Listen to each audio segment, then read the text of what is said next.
From award-winning theatre to comedy and live music, some of the country's most exciting emerging artists are coming together to showcase their acts underground in the capital.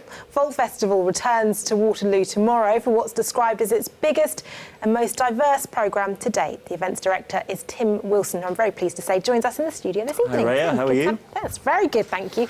Excited for what's planned tomorrow by the sounds of it. Tell us what you've got in store. Hugely excited. We start 6 weeks of Vault Festival tomorrow. It's the fourth festival, and this year we hope to welcome 40,000 people through the doors in Waterloo into an amazing space, which is the old Victorian tunnels underneath the station. It's 150 years old. There's 18,000 square foot of labyrinths, shown here a little bit of, into which we pack 6 weeks of the wildest and most entertaining fun that London has to offer. It's such a unique setting, and for many Londoners, arts performance festivals are to a penny. You have them every other day in the capital, but what makes this different other than just the setting? So number one, 6 weeks. We are twice the length of Edinburgh Festival. We also have more featured artists than any other performance festival in London, except the Proms.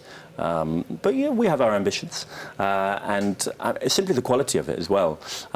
What we do as a festival is try and present the best opportunity for the artists, and so there's no financial barrier to entry. It's just the quality of the act, and so everything you come and see. I mean, you know, they come and risk a huge amount artistically, but the overall atmosphere is one of great adventure and courageousness. This year's event is described as the biggest and most diverse to date. Give us a flavour of that. So I think one of the big additions this year is that within the festival we have a restaurant called the Suffolk Punch, which is my old friend from when I was in Punch Drunk, who is Britain's best baker, David Wright.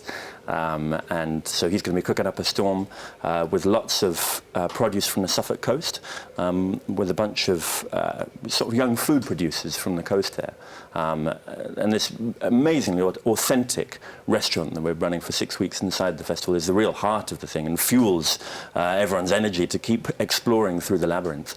But there's more artists than I could mention here. I will say Artful Badger, who are a real staple of the British festival scene, and have made enormous performances and installations for Wilderness and for Secret Garden Party and a bunch of others. They have a 3-week show called Wild Worlds, which I think is going to be absolutely magnificent, a sort of sexy, surreal circus.